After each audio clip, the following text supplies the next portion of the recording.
ডাকসুতে হারি বা জিততে আমরা সকলেই এই একই ক্যাম্পাসের অংশ। কালচার ওই আচরণের বিরুদ্ধে আমরা মব কালচারকে উস্কে দিব, এটাও আমি সমর্থন করছি না। ছোটবেলার স্মৃতি যদি বলেন তাহলে হচ্ছে আমার দেশের বাড়ি নোয়াখালী। তো দেখা যায় যে আমাদের এলাকায় যখন শীত পড়ে তখনই হচ্ছে আতপ চালের গুঁড়া দিয়ে যে পিঠাগুলো তৈরি হয়, ভাপা পিঠা, পুলি পিঠা, আর নারিকেল তো আমাদের ঐতিহ্য।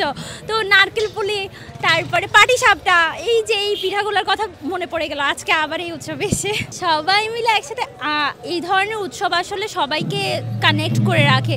দল মত নির্বিশেষে আমরা সবাই একসাথে এখানে উপস্থিত হয়েছে, এত আনন্দ উপভোগ করছি, গান বাজনা চলছে। আর যদি বলেন তাহলে এটা হচ্ছে বাঙালি সংস্কৃতির জন্য এটা একটা পুনরুদ্ধারমূলক কার্যক্রম আর কি। হঠাৎ আয়োজন আর হয় না, ঢাকা বিশ্ববিদ্যালয় তো কালচারাল হাব, এখানে রেগুলার কোনো না কোনো আয়োজন লেগে থাকে। আপনি যদি দেখেন যে কখনো টিএসসিতে হচ্ছে, কখনো এখানে হচ্ছে, কখনো বটতলায় হচ্ছে, আমরা কালচারকে ধরে রাখি, আমরা কালচারকে রিপ্রেজেন্ট করি। না না, অবশ্যই না, এই ধরনের মানে প্রতিবাদমূলক এই ধরনের কোনো কার্যক্রম এখানে হচ্ছে না। এটা যদি বলুন আমরা এখানে আনন্দ করছি, এটাকে উদযাপন করছি, পিঠা তুলে ধরছি, এই জায়গাটা সিলেক্ট করা হয়েছে। যদি কোনো কিছু থাকে আসলে সেটা আর সংস্কৃতি চর্চা যেন এমন না হয় যে কোনো ধর্মকে যে আমরা অবমাননা করছি। আমরা সংস্কৃতি চর্চা এমনভাবে করা উচিত যেন আমাদের সবার, মানে আমরা দেশে তো হিন্দু মুসলিম সবাই আছে, তাই না? তো আমার মনে হয় যে সেক্ষেত্রে আমাদের সবারই ওই রকম প্রতিহিংসামূলক বক্তব্য দেওয়া বা ওই রকম আচরণ করা, অবমাননাকর কিছু বলা, এটা উচিত না। আর অবশ্যই এটা উচিত না যে মব কালচার ওই আচরণের বিরুদ্ধে আমরা মব কালচারকে উস্কে দিব, এটাও আমি সমর্থন করছি না।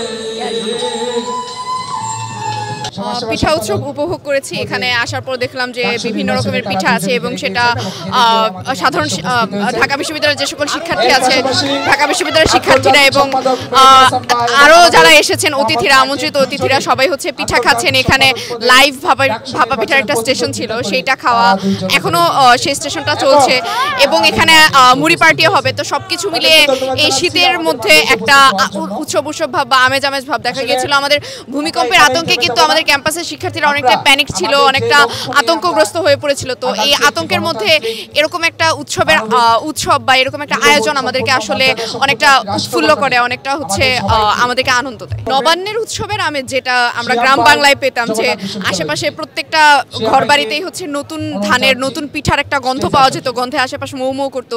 তো আশেপাশের সব বাড়ির মধ্যে একটা উৎসবের আমেজ ছিল। দেখা যেত যে উঠোনে ধান বিছিয়ে সেগুলো হচ্ছে ধান বিছিয়ে রাখা হতো বা পিঠার জন্য হচ্ছে চাল গুঁড়া করা হতো, সবাই মিলে, মা চাচিরা সবাই মিলে একসাথে চাল গুঁড়া করতেন। তো সেই জিনিসটা এখানে মিস করেছি, সেই জিনিসটা দেখতে পাইনি।